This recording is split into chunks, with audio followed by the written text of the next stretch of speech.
Very good morning to all my subscribers, my viewers, the obedient family, active citizens, and Nigerians. Thank you for joining me this morning. Now, as the naysayers and the sycophants, the mediocres are driving propaganda, lies, looking for how to demarket candidates that are coming out in 2027 for presidential elections, instead of focusing on governance and doing the needful. The real people out there that are faced with the hardship, even the high and mighty, are coming out to talk about the failures of the government and the failures of the people that are around the president. Sanusi Lamido, in an interview yesterday on Channels TV, spoke comprehensively about what is really happening with us as a people in Nigeria and why that change is very difficult. In fact, he came out to knock off a lot of leaders, ministers. He said a lot concerning the past and the present government, and he made a lot of points. I'm going to be showing you that video, and then we're going to be talking briefly about it. But before I do that, let me quickly tell you that Peter Obi has passed across an instruction. First of all, the Obidients, the young Obidients that are cropping up, on TikTok, it is really good to see that gradually we are gaining massive presence on Twitter. And the young ones that are coming up that are getting to 18 years are already calling the name of Peter Obi. In fact, they are willing to go all out to get their PVCs and get ready to vote in 2027. I'm going to be showing you that. And I'm also going to be showing you the instruction of Peter Obi to Nigerians and the Obidients, and well-meaning Nigerians that are actually fighting for a better Nigeria. Because, look, it's time for everybody. You can't be on the fence. You can't be on the fence. It's either you are for us or you're against us. It's either you want a change or you love the establishment the way it is. You love the slaves and the slavery and the chains that are tied on the necks of Nigerians. So you cannot be in between. And that is what that, in fact, come 2027, there is no in between. If you are not for us, you are against us. That is just the way it is. There is no more trying to, I don't want to be involved in this thing. No, you have to be involved, because it has a way of, it has a way of telling how your future will go and all that. Now, quickly, let me drive you into what Peter Obi said. And then when I come back, we can discuss it and continue. Go back to your villages and tell them we must gang up to remove this. Today, we have a system that does not care for you, does not care for anybody, any country. Those in government are richer than those in business. Is producing poverty. So when people are corrupt and stealing money, they are not giving any value back. So they are producing poverty. People say to me, oh, you said you're going to devalue the currency or do this. I say, well, listen, in an organized manner. Because if you remove the illicit money and the criminal money around, you will be able to get the value at the right space. But because everybody is stealing, pursuing the same dollar, nobody knows the rate. If I have stolen 1 million naira and I go to buy dollar, will I think about the rate? No. They remove fuel subsidy. They say, oh, Peter, I will remove it. But I said consistently that I first remove the criminality in the subsidy. Because if you remove the criminality, today fuel would have between 500, 600, and dollar have no reason to be above 1,000. And from there, when you start production, it starts coming down. It's a simple thing. It has happened in Angola. It has happened in Angola. It's actually happening in Ghana now. If you follow Ghana, by December, their money was 14 plus something to the dollar. Today it's about 10 something. Because they have now beginning to see a transparent government. That's how exchange is. It's confidence. But when you have illicit money, stolen money, chasing it, it will not work. And that's what we want to dismantle. We now have a system that is totally unproductive. I was telling somebody in a car, I was driving to Kafanchan, I said, to tell you how whether this country is producing anything or not. Let's mark the number of trailers we pass on the road. Ask Tanko them. We didn't pass any trailer. I said, so you don't have rail.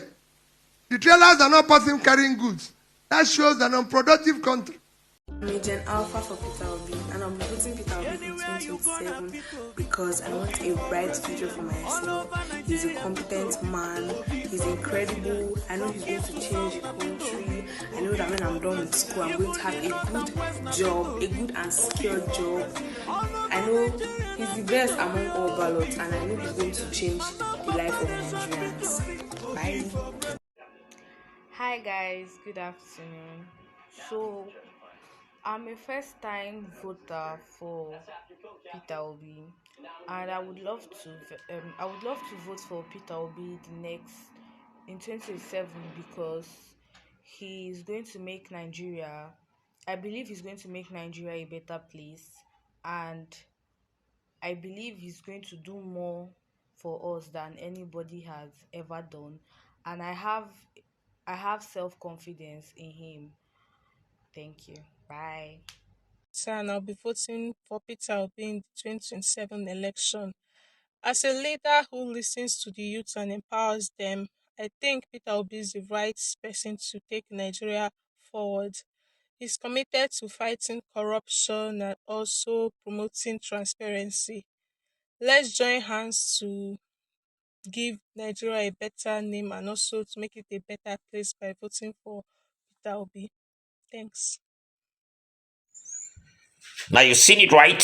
It's been a message that have been out there for a while. And trust me, he's saying, look, we have to dismantle this criminality and nobody can do it except us. And it's good to see that a lot of Nigerians are aware as they are trying to throw tantrums, trying to throw lies, deception, propaganda. Nigerians are going to counter their lies and making them look like fools.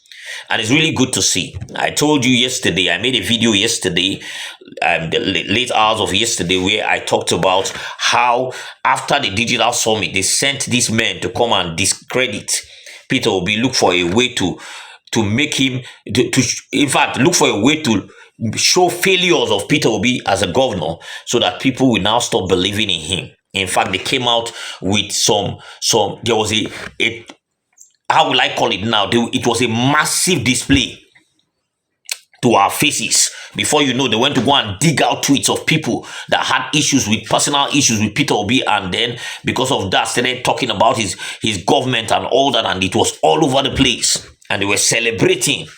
Oh, we told you people, this is what we are going to do. And then the Obidients, it didn't take the Obidients 2 hours to counter everything, and all of them started running. In fact, some of them started crying, saying, oh, what we were talking about was sarcasm. Sarcasm kill you there.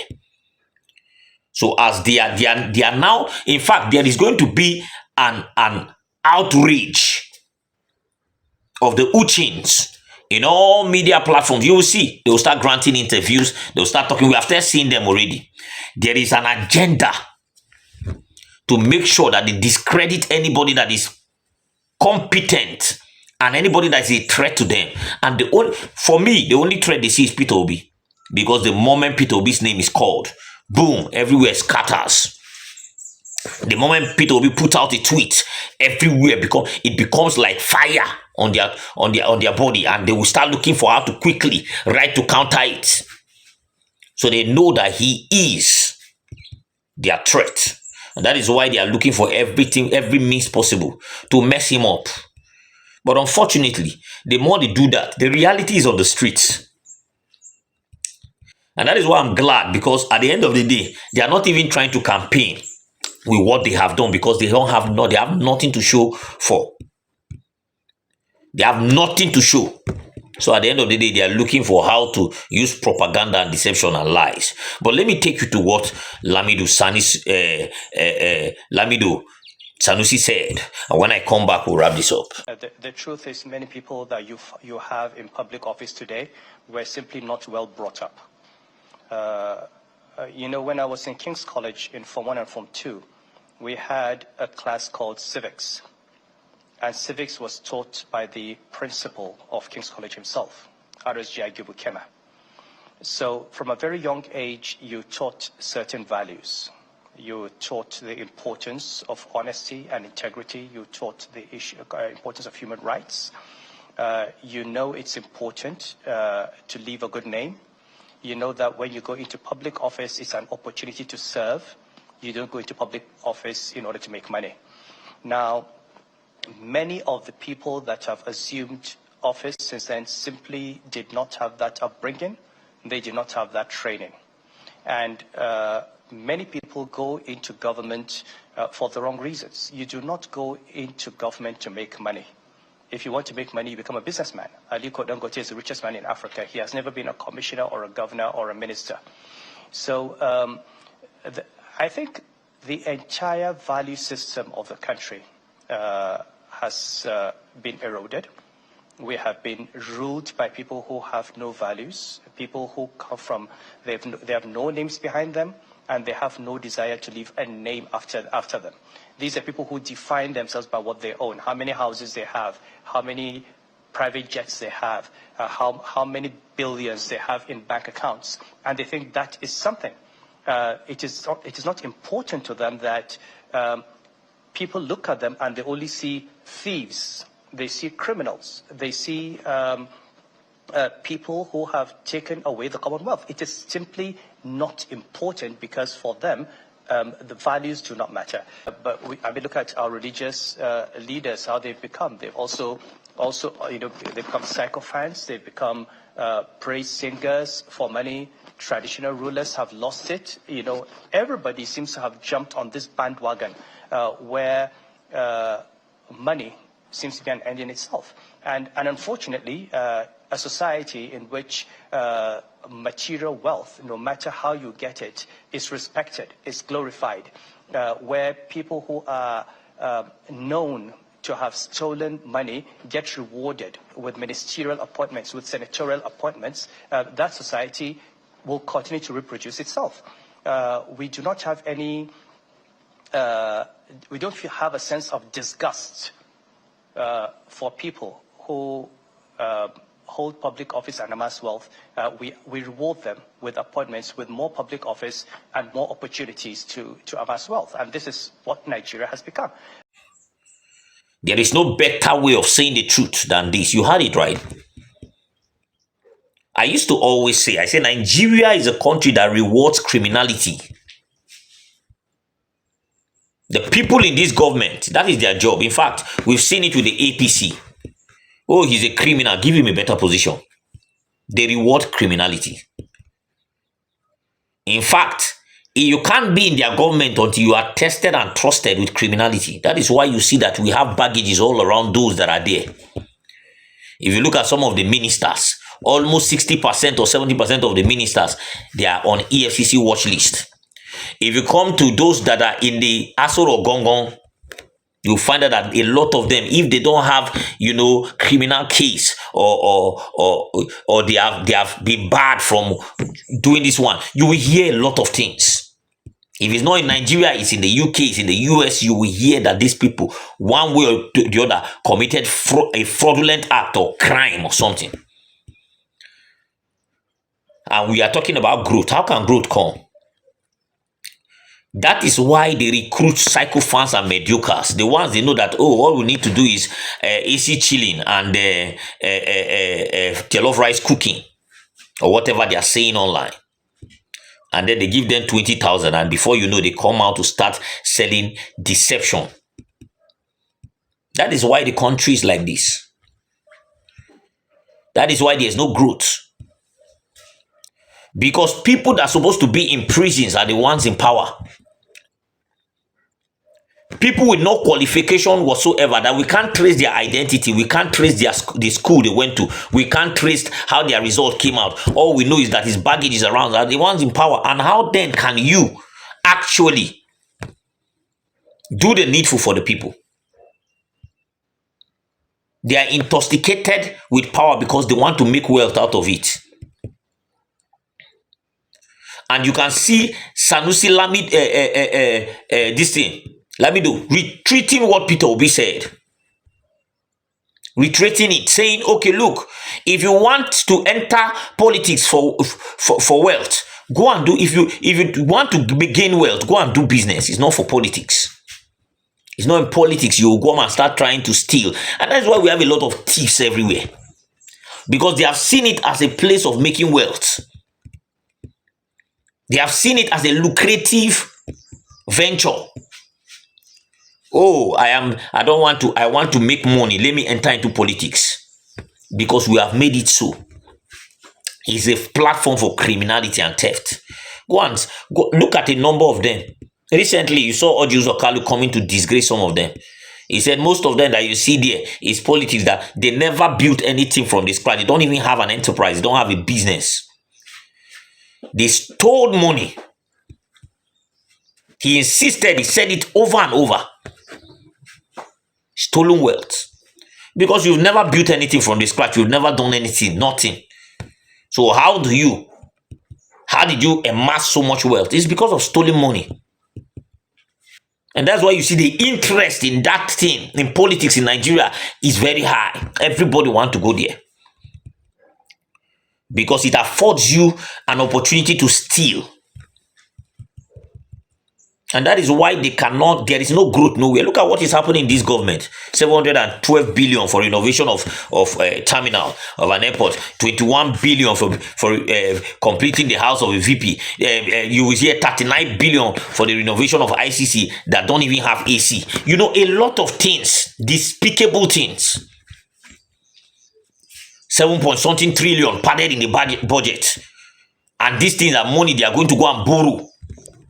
And you look at all these things, you get to know that we need somebody that is going to cleanse the land. And that is why they are fighting integrity. They are fighting competence. They are fighting character. They are doing everything to malign the person that they know that if this guy enter this position, they know it in their hearts. We are in deep soup. Let me drop this here, guys. Please drop your comments in the comment section. Really love to hear from you. Subscribe to the channel if you haven't. Turn on the notification bell so that whenever I drop a video, you'll be the first to be notified. Thank you for watching this video. I'll see you next time.